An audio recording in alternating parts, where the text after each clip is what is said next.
आज Doubtnut app download करें। Doubtnut पर अपने सभी गणित, रसायन विज्ञान, भौतिक विज्ञान और जीव विज्ञान के डाउट्स का करो सफाया। बस प्रश्न की फोटो खींचो, एक ही प्रश्न को क्रॉप करो और तुरंत वीडियो सोल्यूशन पाओ। अभी डाउनलोड करें। हेलो फ्रेंड, इस प्रश्न में पूछा गया कि विद्युत चुंबकीय प्रेरण संबंधी प्रयोग का वर्णन जो है निम्नलिखित शीर्षक के आधार पर करना है। इसकी हमें व्याख्या करनी है। इसके लिए हम जो है इस प्रकार से तांबे का जो है इस प्रकार से विद्युत रोधी तार लेते हैं। अब इसके समीप जो है इस प्रकार से हम जो है एक जो है चुंबक को रखते हैं। ठीक है, पहले जो स्थिर अवस्था में रहते हैं एन ध्रुव को उसके समीप। ठीक है, तो यहाँ पे जो धारामापी होता है जिसे हमने इस प्रकार से कुंडली से संयोजित किया है, तो इसमें जो है कोई विक्षेप हमें प्राप्त नहीं होता। ठीक है, इस प्रकार से देख सकते हैं, अर्थात यह दर्शाता है कि कुंडली में कोई धारा प्रवाहित नहीं होती। अब उसी के विपरीत देखें, यदि हम जो है इस प्रकार से यदि जो है दंड चुंबक के एन ध्रुव को इस प्रकार से कुंडली के समीप लाते हैं, तो कुंडली में क्या होती है, धारा प्रेरित हो जाती है, क्योंकि यहाँ पे विद्युत वाहक बल प्रेरित हो जाता है फैराडे के विद्युत चुंबकीय प्रेरण के नियम से।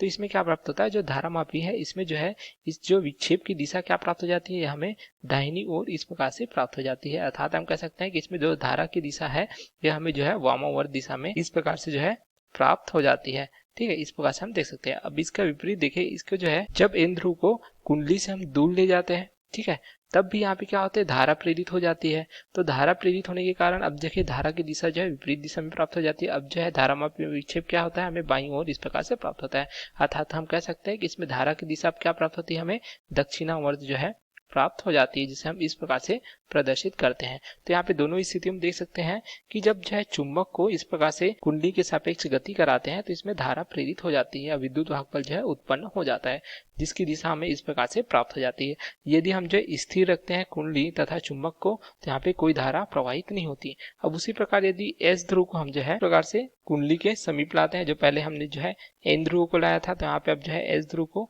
हम जो है इसके समीप लाते हैं, तब क्या होता है, देखिए यहाँ पे जो है पुनः जो है धारा प्रेरित हो जाती है, क्योंकि विद्युत वाहक बल जो प्रेरित होता है। तो इसके कारण क्या होता है, इसमें जो है धारा की दिशा में किस दिशा में प्राप्त हो जाती है, जो है दक्षिणावर्त दिशा में हमें इस प्रकार से प्राप्त हो जाती है, क्योंकि इसको जो है पास आने का जो है यह विरोध करती है। तो इसमें हमें इस प्रकार से बाईं ओर जो है धारामापी में विक्षेप प्राप्त हो जाता है। तो हमने धारा की दिशा इस प्रकार से जो है दक्षिणावर्त प्राप्त हो जाती है, जो चुंबक के पास आने का विरोध करती है। उसी प्रकार यदि एस ध्रुव को है जो है कुंडली से प्रकार से दूर ले जाते हैं, तो दूर ले जाने के कारण कुंडली किस प्रकार से व्यवहार करती है, जो है एन ध्रुव की भांति व्यवहार करती है। अब इसमें जो है प्रेरित धारा की दिशा क्या प्राप्त होती है, हमें जो है वामावर्त दिशा में इस प्रकार से प्राप्त होती है। तो यहाँ पे विक्षेप जो है क्या होता है, दाहिनी ओर प्राप्त हो जाता है। ठीक है, अब यहाँ पे हम जो है धारा कुंडली में इस प्रकार से ऊपर की ओर जो है प्रदर्शित कर सकते हैं। तो इस प्रकार देख सकते हैं यहाँ पे सभी स्थितियों में हमें धारा प्राप्त हो जाती है। केवल धारा कब प्रेरित नहीं होती, देख सकते हैं जब जो है स्थिर रखते हैं, अर्थात जब कुंडली तथा जो है इस प्रकार से चुंबक को स्थिर रखते हैं, तो धारामापी में कोई विक्षेप नहीं होता। अर्थात हम कह सकते हैं कि इस स्थिति में जो है धारा का मान जो है शून्य होता है। अब इसी प्रकार यदि इस प्रक्रिया को हम जो है चुंबक को स्थिर रखते हैं, ठीक है, तथा कुंडली को जो है गति कराते हैं, तो भी इस प्रकार से हमें जो है धारा प्राप्त होती है। अब यदि इसमें जो है फेरों की संख्या इस प्रकार से हमने जो लिए फेरे जिसे हम एन से प्रदर्शित करते हैं, तो फेरों की संख्या को यदि हम जो बढ़ा देते हैं, तो इसमें जो विक्षेप है इसका मान भी क्या हो जाता है, अधिक हो जाता है। अर्थात हम जो है फेरों की संख्या बढ़ाने से कह सकते हैं कि इसमें विक्षेप का मान भी बढ़ जाता है।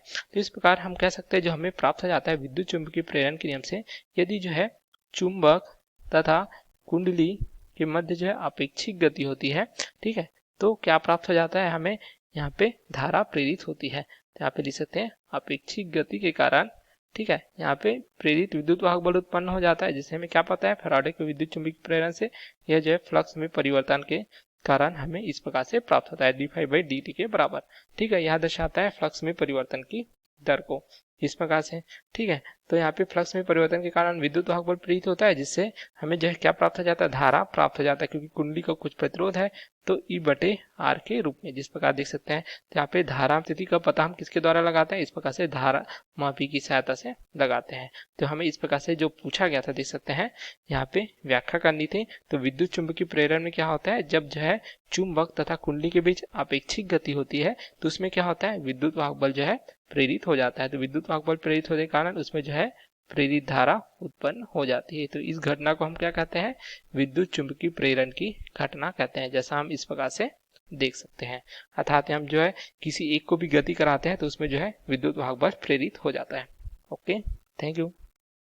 कक्षा 6 से 12वीं से लेकर नीट, IIT, JEE वो एडवांस के लेवल तक 1 करोड़ से ज्यादा छात्रों का भरोसा। आज ही डाउनलोड करें डाउटनेट ऐप या व्हाट्सएप करें अपने सारे डाउट्स 8400 400 400 पर।